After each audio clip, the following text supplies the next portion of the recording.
বুট খাড়া দিবাই আমরা তো ফয়সল সাহেব ওই জায়গা তো ওই ফয়সল বাড়ি সাহেব। ওই কেন ওই কে বেশি কাজ করবো কেমন ভাগ্য তোমার এই মোমবাতি না তাইরুজও তো আমরা এলাকার না না তা তো শ্বশুর বাড়ি নয় পাড়া পারা সে তো মাধবপুরে নেই না না মাধবপুর সোনারঘাটে না ব্রাউনবেরিয়া ব্রাহ্মণবাড়িয়া তো সে এত আমরা সোনার মাধবপুর তেমন চিনেও না চিনে ওয়াজ মাহফিলের মধ্যে তারা ছাড়া কেউ বুঝে না এখন। সে যদি ফাঁস করে কাজ করবো না ফয়সল সাহেব বেশি কাজ করবো বাকিটা আল্লাহ তার কইতারে সে কাজ বেশি করবো আপনার দৃষ্টিতে আমরা দৃষ্টিতে তো মনে করেন ফয়সল মিয়া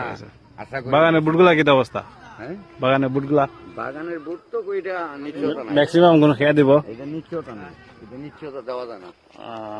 তার কারণ এরপরও বেশি অংশই বিএনপি বিএনপি বেশি অংশ এবার মারবনি মনে হলো না না মানুষ মানে সাপ উঠার এমনি আপনার কোনো কি সমস্যা হইতো সাপ উঠার খেয়ে বেশি মানে মোমবাতির বেশি সাপ উঠার না এখন বিএনপি সাপোর্টার বেশি ধান চড়া বেশি সাপ উঠার অতিরিক্ত বাগানে সবাই কিতা তারা আগ্রহ কিতা মানে বুট খারে দিব যে আছে না এখনো তারা সম্মতি দিছে না এই ধরনের